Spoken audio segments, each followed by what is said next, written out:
Bueno, yo soy Carlos Godoy, soy el curador de la exposición que estamos por inaugurar el sábado acá en Casa Natal en San Juan, que se llama Picto y Gripo, un horno para 2 mesas. La idea es realizar un homenaje a una performance que hizo Gripo en 1972 en la Plaza Roberto Ar, que fue la construcción de un horno de barro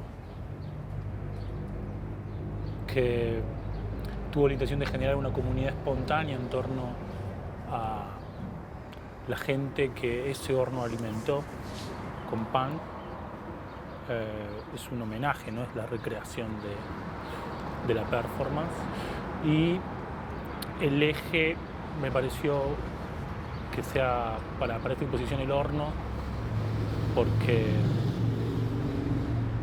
me parece que dialoga mucho con la crisis alimentaria que venimos teniendo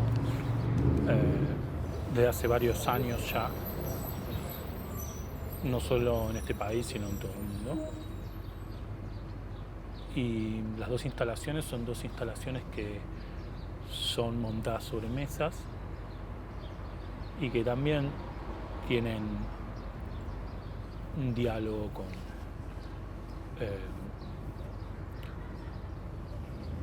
la alimentación, no solo, pero sí por lo menos desde el eje que yo le doy, desde el trabajo curatorial.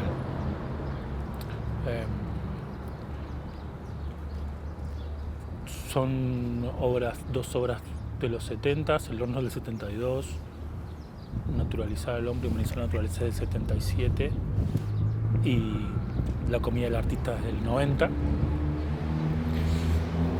Y bueno, creo que eso es más o menos una presentación de qué es lo que es esta exhibición.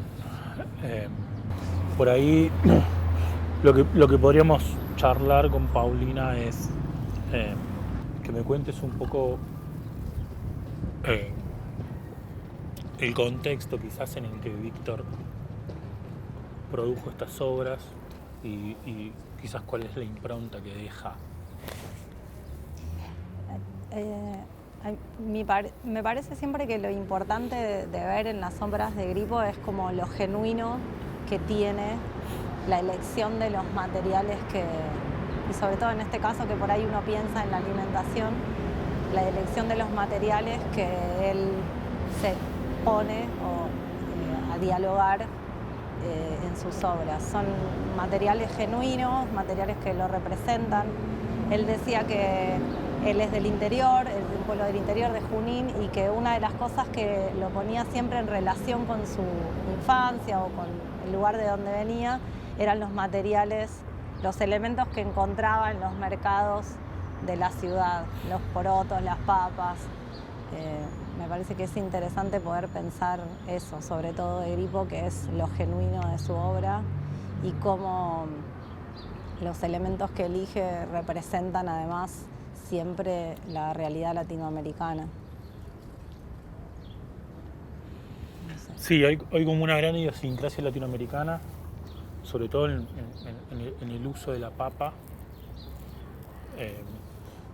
traducido también en la papa, no específicamente en las instalaciones que trajimos acá, pero sí en muchas otras. La traducción de la papa como energía, como...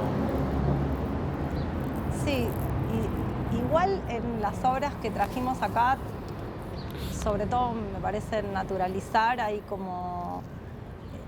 Siempre está puesto el pensamiento como de la transformación y la papa representa el elemento que se transforma, incluso en los frascos que están esparcidos en la mesa, que representan los colores de los distintos procesos alquímicos. La papa va generando una transformación y se va pudriendo dentro del líquido y siempre, qué sé yo, es como esa mirada de lo que se termina y empieza constantemente, que un poco también era lo que hablábamos de lo que genera, o lo hablamos siempre en realidad, de lo que genera el fuego en la transformación, que ¿no? También es como otro de los elementos que está siempre presente en la obra. no sé, quizá en eso se relacionan mucho las obras constantemente. Sí, seguro.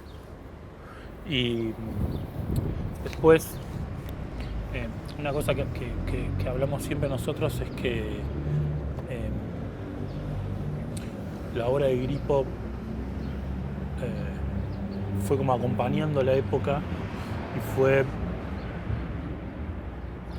siendo cada vez más necesaria para la época. Por eso a mí me pareció interesante plantear este trabajo, que hagamos este trabajo juntos con Viena del Sur, porque me parece que es un momento en el que es necesario volver a ver a Grippo, y más en contextos que no sean específicamente los capitalinos, que es donde por ahí más se vio la obra de él, por lo menos en los últimos 20 años. Sí. La obra de Grippo es necesaria para mí, bueno, desde lo afectivo, pero además siempre que me toca acompañar los montajes o ver los montajes, da la casualidad que en este último tiempo, quizá porque en realidad América o Latinoamérica viene en estos procesos, me toca acompañarla en momentos que son como claves de los procesos políticos. Y me pasó en Brasil, que la montamos la obra y hacía muy poquitos días que habían derrocado a Dilma, y hablábamos con los curadores lo mismo que hablábamos ahora, que es como una obra necesaria, que vuelve a poner en contexto y vuelve a poner el eje en como un montón de cosas que pareciera que siempre es necesario volver a pensar: la soberanía alimentaria, la energía, la conciencia, un montón de cosas que en este momento, además pandémico, en el que el mundo está como pensándose de vuelta, me parece que es fundamental. Vos lo conociste a Víctor, ¿podrías contarnos un poco cómo era él en su estudio, cómo trabajaba él, cómo producía obra, cómo era un día con él? Capaz que un poco de lo que decía antes tenía que ver con esto, o lo que es interesante para mí de haber conocido a Víctor y acompañar los montajes, es poder entender esto, lo genuino de Víctor, porque Víctor vivía y como pensaba y trabajaba como pensaba. Entonces era una persona muy dedicada al trabajo, trabajaba como un obrero todo el día, estaba todo el tiempo pensando, produciendo, todo el tiempo. Él tenía su taller, estaba dividido de su cocina por un pasillo, y él iba y volvía de la cocina al taller, y nos reíamos porque estaba marcada la división del piso con azulejo, y después el pasillo era de madera, y está roto por la pisada, el azulejo que pisaba constantemente cuando iba de un lugar a otro. Él trabajaba y cocinaba horas, cocinaba porotos, cocinaba papas. Había como algo de él que tenía que ver con rescatarte el alma, y llegabas y te había hecho una papa hervida, y eso era como... Parece una pavada, pero a veces cuando me parece a mí uno ve la obra de un artista, trata de entender por qué elige determinados materiales, y él sinceramente creía que la papa era un elemento. Él decía en una entrevista: en Latinoamérica no hay días sin papa, y en la casa de Grippo no había días sin papa. Ya fuera, una vez Marcelo Pacheco me decía: la papa que usa para la obra es la papa que fabrica, la papa que pinta, la papa que cocina, la papa que produce. Me parece que eso es como importante de ver en su obra, que él puede sostenerla en su cotidianeidad, además de pensar, ¿no?, que la papa como elemento ideológico hace como el proceso de colonización al revés. Sale de América, llega a Europa, y hay un montón de hambrunas que se resuelven en Europa, decía él, a partir de la llegada de la papa y de poder utilizarla como elemento cotidiano de la alimentación. Y después, no sé, una cosa que me resulta como siempre a mí un poco impactante es cómo su obra dialoga con cualquier espacio arquitectónico en el que vos la pongas. Un espacio moderno, como fue el Malva, a mí, no sé, en este espacio, en la casa natal que está cargada además de un montón de significaciones distintas. La obra se resignifica, pero además resignifica el espacio, me parece. Y pasa siempre en todos los espacios donde a mí me tocó montarla, por lo menos, que hay como un diálogo que siempre es como, no sé, como equilibrado, como que la obra se destaca, pero igual también hay algo en el contexto que como se revaloriza. Yo creo que la obra de Grippo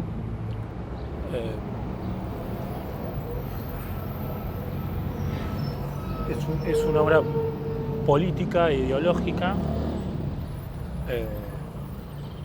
pero muy conceptual. Entonces, no vemos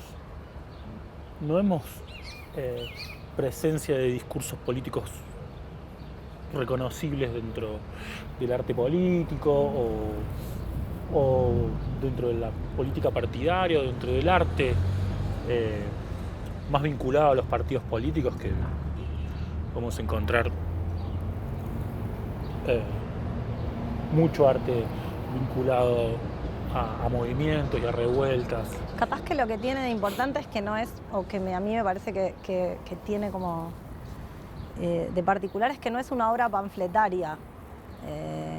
Es una obra en la que uno distingue siempre la cercanía del discurso con lo que es la justicia social, con lo que es la mirada de las necesidades de las personas o del mundo en general, siempre cercana, por lo menos en lo que yo pienso y en lo que pensaba muchas veces en las conversaciones con él, siempre cercana a los más humildes y a las necesidades de los pueblos que sufren, y él buscaba como poder representar en su obra también la posibilidad de un hombre pleno, de un hombre completo, que tuviera posibilidades de desarrollo en su existencia. Sí, es una obra muy idiosincrática en ese sentido.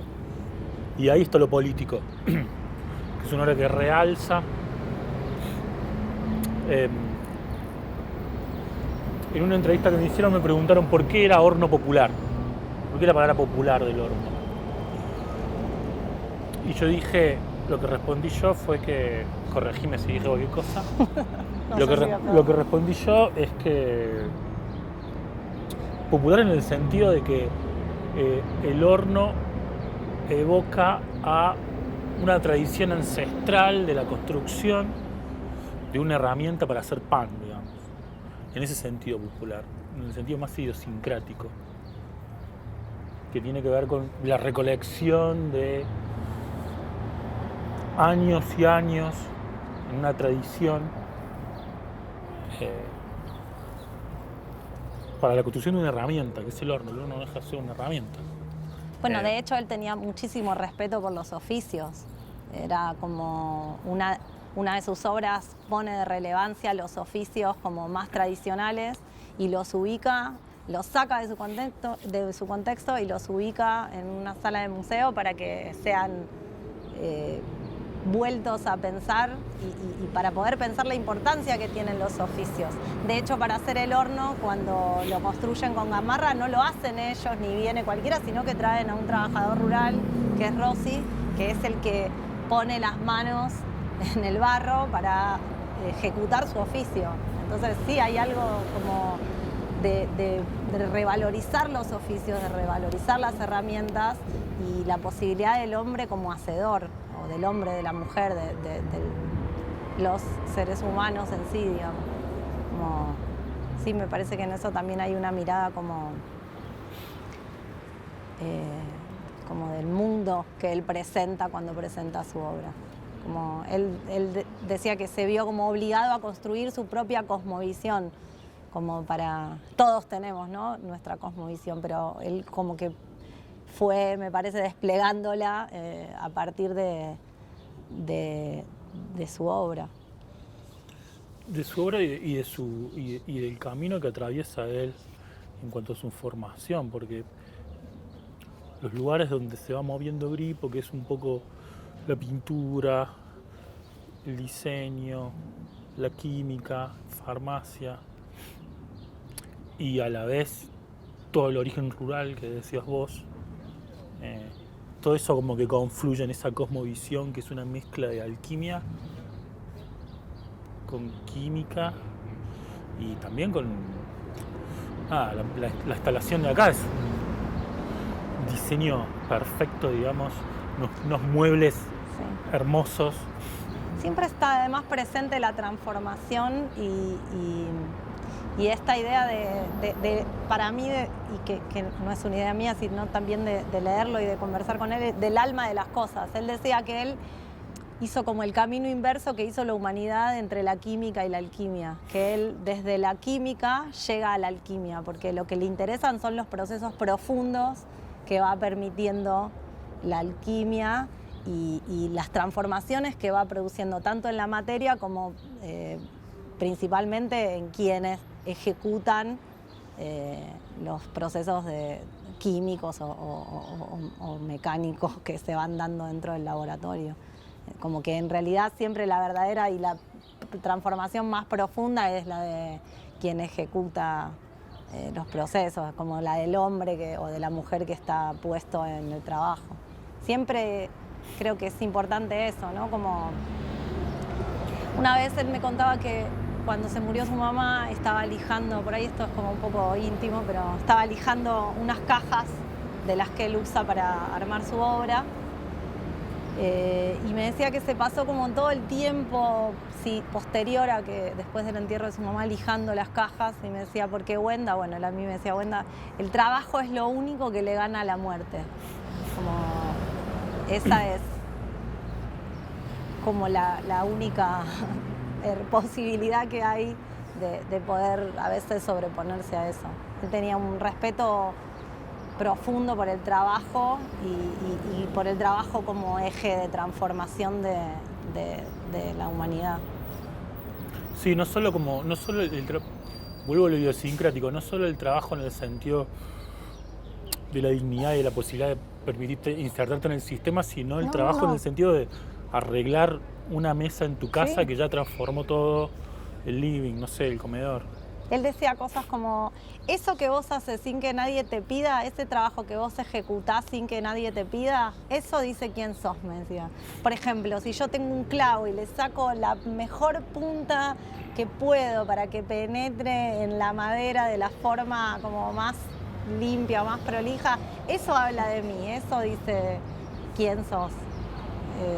Pues yo una vez le estaba contando que estaba una pavada, desenredándole el pelo a una muñeca mía de que había encontrado, no sé qué, y él me decía eso, que esos actos de trabajo... De entrega.